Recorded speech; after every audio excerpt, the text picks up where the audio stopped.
Eh bien, bonjour, donc je suis le docteur Samuel Béliard,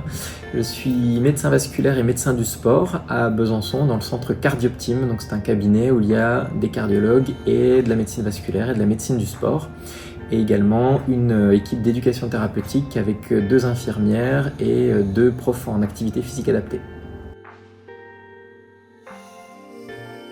Donc en fait, on a dans notre pratique clinique pas mal de patients avec des maladies chroniques, que ce soit sur la partie cardiaque, avec tout ce qui est en lien avec les infarctus, l'insuffisance cardiaque ou les choses comme ça, et puis aussi sur la partie médecine vasculaire, avec les varices, avec l'artériopathie. C'est toutes des maladies qui vont démarrer, qu'on va diagnostiquer, et puis qui vont durer toute la vie des patients. Et donc pour les aider en fait dans la prise en charge de ces maladies, on va mettre en place de l'éducation thérapeutique. Donc on va essayer de leur apprendre, de leur expliquer, de leur faire mieux comprendre la maladie, les complications, les différentes choses autour de leur pathologie et de leur traitement. Et puis à un moment donné, dans toutes ces maladies-là, on sait que l'activité physique va être recommandée pour éviter l'aggravation, pour éviter les complications, et même parfois quasiment comme une thérapeutique pour vraiment améliorer le fonctionnement des artères, le fonctionnement du cœur, le fonctionnement des veines. Donc, alors c'est pas forcément dès la première consultation évidemment, mais quand le diagnostic est établi et que les patients ont démarré en fait la prise en charge de leur pathologie, va intervenir à un moment donné l'activité physique adaptée, soit dans le cadre d'un programme d'éducation, donc qui va se passer au cabinet avec nos enseignants en activité physique adaptée, et on va vraiment évaluer les patients, les mettre dans de l'activité, et très souvent derrière ça va déboucher sur une prescription d'activité physique adaptée pour pouvoir continuer et changer les habitudes de vie des gens par rapport à ça. Alors pour la prescription, on va dire qu'on a plusieurs modalités, mais ce qui revient le plus souvent, donc comme je vous disais, soit on est sur une prescription un peu initiale quand on débute les choses, et ça se passe très souvent dans nos locaux, dans le cadre d'un programme d'éducation thérapeutique qui est pluridisciplinaire, où on a les infirmières, la diététicienne, le prof en activité physique adaptée. Et puis quand ça c'est en place, que le patient a pu voir un peu où il en était par rapport à sa pratique quotidienne, et bien là on va très souvent faire ce qu'on appelle une prescription, comme une ordonnance. En fait, on va prescrire l'activité physique,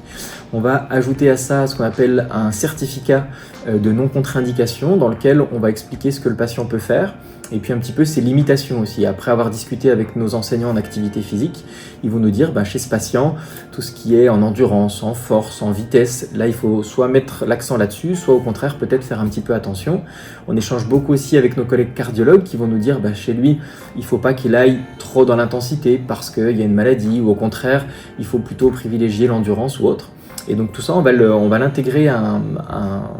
un certificat. Et à partir de ce certificat, on va orienter le patient vers le réseau Sport Santé Bourgogne-Franche-Comté. Donc ils ont un espèce de petit dossier qui est mis en place, ils ont un numéro de téléphone qu'ils vont pouvoir appeler. Et à partir de là, on passe la main en fait pour que la suite se passe dans de bonnes conditions, c'est-à-dire qu'il y ait une prise en charge personnalisée. On ne peut pas proposer la même chose à tout le monde. Il y a des personnes qui vont avoir envie d'aller marcher en groupe, puis il y a des personnes, ça ne va pas du tout leur convenir. Et donc, il faut qu'on arrive à individualiser un petit peu tout ça. Et donc là, c'est pour ça qu'on passe la main au réseau Sport Santé. Et voilà, comme je l'expliquais là, c'est qu'en fait, on a vraiment un interlocuteur qui va prendre le temps d'aller un peu mener l'enquête auprès du patient en fonction de là où il habite, de ce qu'il a envie de faire, de ses limitations également, un petit peu de ses capacités et de ses limitations. Et à partir de tout ça, il y aura une proposition qui sera faite au patient. Et c'est vrai qu'on ne peut pas dire à tout le monde, vous allez faire... on habite tout près des Tilleroy là à Besançon, on va venir faire de la marche nordique dans le bois des Tilleroy. Si la personne habite à Lens-le-Saunier, c'est pas du tout cohérent, et ça on sait que ça va être une limite. Donc à l'inverse, il faut vraiment que quelqu'un puisse s'intéresser à tout ça, et le rôle du réseau va permettre de mettre en lien les professionnels de l'activité physique avec les patients en fonction de ces bilans, de motivation, de qu'est-ce que j'ai envie de faire, où j'habite et qu'est-ce qui est à ma disposition en fait là où j'habite, là où je vis. Nous, ce qu'on voit très concrètement, c'est qu'en fait, nous, on essaye d'initier la première petite graine, parce que quand on découvre le patient, quand on voit sa maladie chronique, on va essayer de le mettre dans de l'activité physique, et quand on voit que le patient adhère, qui va prendre un abonnement, qui va prendre